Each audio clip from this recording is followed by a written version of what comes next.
there's been some new developments over the course of the last days and weeks.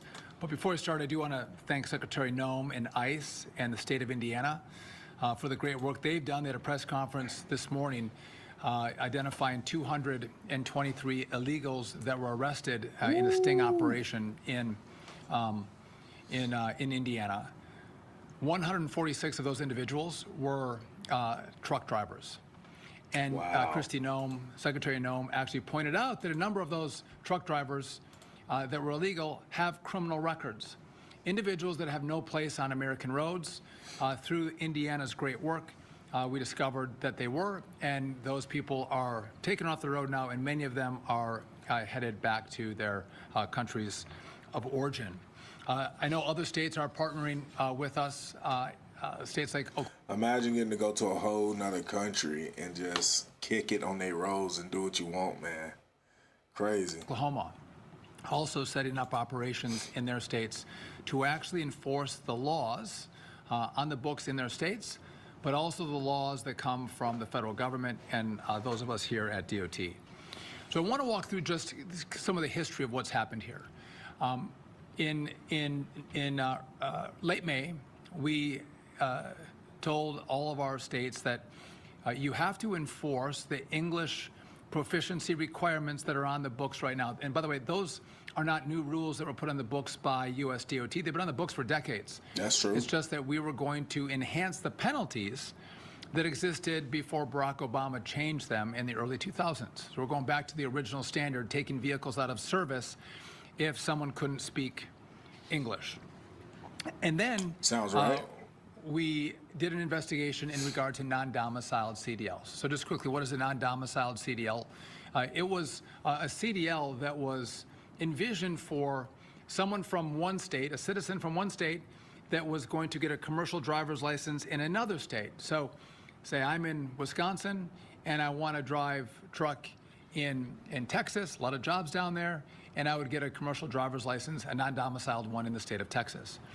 Like many of our laws, it was contorted by oftentimes liberals and liberal governors, and they started to allow foreigners to get non-domiciled CDLs. We discovered, and we reported this about a month ago, that many of these non-domiciled CDLs, the commercial driver's licenses that were given to foreigners, they were issued unlawfully. For example, that's true. It would look like a foreigner has a work permit that expires on one date, but the commercial driver's license would not have an expiration date, whether it's months or years later. Again, not following the rules of DOT. When we discovered that through our investigation, we put a stop to all non-domiciled CDLs across the country. And then we requested that all the states go back and look at all the non-domiciled CDLs that were issued in their states to find out which ones were issued unlawfully. That process is coming to a close.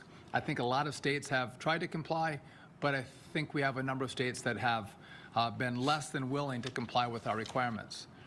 So that brings us to today. We're in a situation where we have now found that many states have issued commercial driver's licenses that are designated as U.S. citizens, but they're issuing those licenses to foreigners or to illegals. So you have an illegal alien, a foreigner, who might have a work permit, but they're getting a commercial driver's license that indicates that they're a U.S. citizen. That's crazy. Number two, we have states that are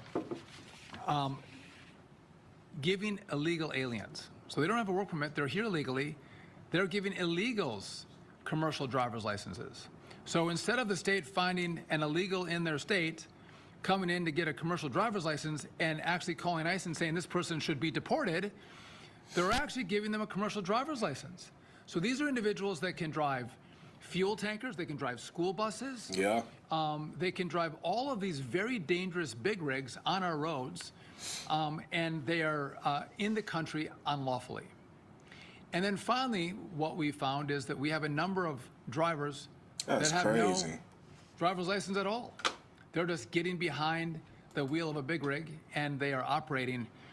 They don't got no license at all, and they out here just driving behind big rigs, man. It's crazy that this is the world we're living in America in 2025, man. Shout out to Sean Duffy Combs. And we're seeing the consequences of that. We're seeing more crashes, more consequences, more death on American roadways. And so the question becomes, what are we going to do, right? How do we actually navigate this from our perspective? Well, number one, we have a lot of money that flows from this department to our states. And you saw that we pulled $40 million from the state of California because they were refusing to comply with our English proficiency language requirements. Bruh, y'all heard them, bruh. California lost $40 million because they didn't want to comply with the English language proficiency from the FMCSA. They just said, nah, bro, we ain't giving y'all no money. We're getting information from state troopers in the state of California that Gavin Newsom has specifically told them, don't comply with this requirement from the Department of Transportation, number one. But number two, in regard to the non-domiciled commercial driver's licenses, we've asked for compliance for those states to, again, go back and look at the licenses to verify that they were issued lawfully.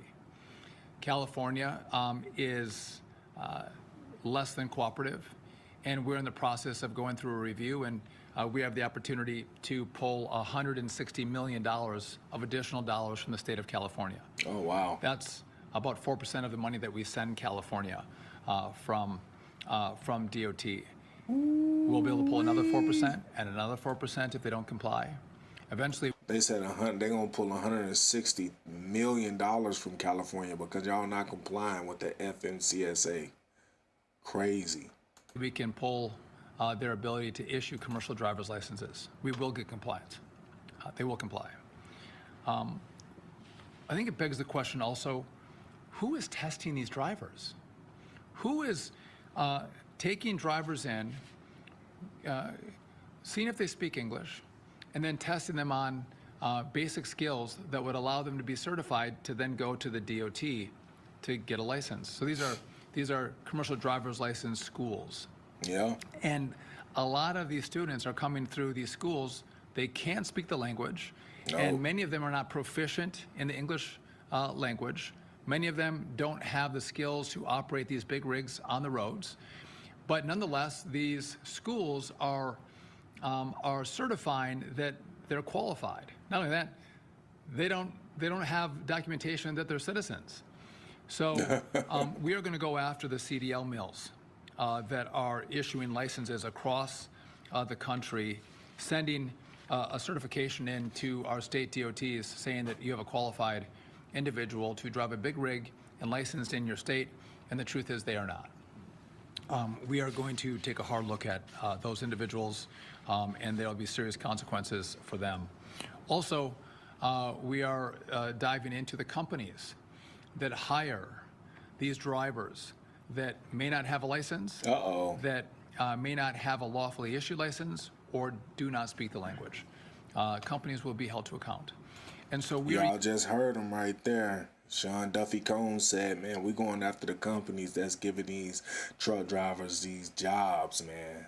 All these little companies that's going up and down Chicago and California and all these little places where they getting these licenses, bro, they cracking down, bro. I don't care if you change your attire, if you start wearing Nike suits and start getting a haircut, you don't want to wear the little head wraps no more. You want to, just wear regular clothes. They still gonna know that it was y'all, bro. They gonna know. They gonna find you, bro. They already looking for you. We're using every tool that we have in our toolbox to make sure states comply. And just if I could make a side note, I don't have a law enforcement. I don't have a massive law enforcement wing like ICE does. And that's why I'm grateful for Secretary Noem's help in not only bringing attention to this matter, but actually using ICE agents to go out and make sure that we have compliance with some of our laws that are on the books from DOT. It's a partnership that you see from government, secretary to secretary, because President Trump has indicated he wants us all to work together. We are not working in silos. We're working as one federal government. And again, Kristi Noem, the Secretary of Homeland Security, has been a great partner in this effort. Yeah, And ICE so agents we are going to with continue the DOT. pressure. We are going to get compliance. And in the end, if it takes money, if it takes pulling states' ability to issue CDLs, we will stop at nothing to make sure that our roads are safe. You've seen the videos. You have a family out for a Sunday drive or a couple driving home on a weekday afternoon, and tragedy hits because we have people on the roads that aren't safe, that aren't qualified, that should never have a driver's license, and lives are lost. Yeah, and that's it's our true. job in this department to make sure that people are safe. They expect us to look out for their safety, and that means that we have to use every tool we have to make sure we get compliance with these rules so Americans can feel safe when they go on the roadways, that they have well-trained, skillful drivers of these big rigs that aren't going to take their or their family member's life. That's true. With that, I do want to turn it over to Derek Bars, our FMCSA administrator, for Shout additional out to comment on Sean this. And Duffy after, Combs. we'll be happy to take a few questions from you if you have any. Thank you, Secretary. I also want to just to start off with, I want to thank the Indiana Commercial Vehicle Enforcement Division for their great partnership that we have. Me being a former law enforcement officer for nearly 30 years, doing roadside inspections, I know how important it is, and the work that they do is valuable to commercial vehicle safety. And I also want to thank our other law enforcement partners who are doing this across the country, who are actually assisting us in cracking down on the unsafe and unqualified drivers that we have. True. I want to touch a little bit about what Indiana has done with some of their inspections, just to highlight the great work that they're doing, and that also highlights the work that our other partners are doing across the country. Over the last 30 days, in Indiana alone, 191 inspections were conducted that resulted with English language proficiency or commercial vehicle driver violations. Oh, wow. That's unacceptable.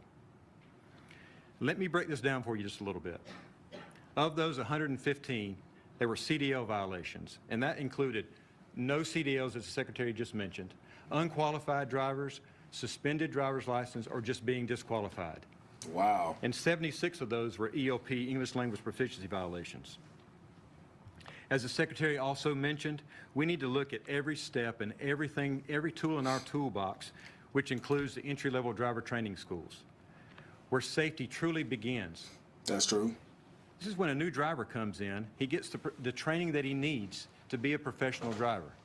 You can't make that up on the back end. It's got to be on the front end. It's very, very important. That's true. So That's why, true. as I said, that's where the rubber meets the road. We want to ensure every driver on the road is qualified and has safety in the forefront of their minds, because we only want professional and safe drivers on our roadways. And to have that, they must follow our standards. And if you do not want to follow our standards, then you need to stay out of the profession. That's true. Soon, here at FMCSA, we will be announcing recent activities that we're doing to take and to ensure that entry-level driver training schools are being upheld and those standards are being upheld. You heard it. They're going after they're going after these truck driving schools that's just giving out these licenses. You heard it. And as the administrator of FMCSA, I want to make this perfectly clear to the driver training schools. If you are not following the rules and you're not doing the things that you're supposed to be doing, we're going to ensure that we put you out of business. Yep. We're going to come after you. I also want to thank Secretary Duffy for his work, our FMCSA partners, and our state partners who go out every single day and are trying to make sure that our roadways are safe, and we do that also with our industry partners in this critical safety issues that we have.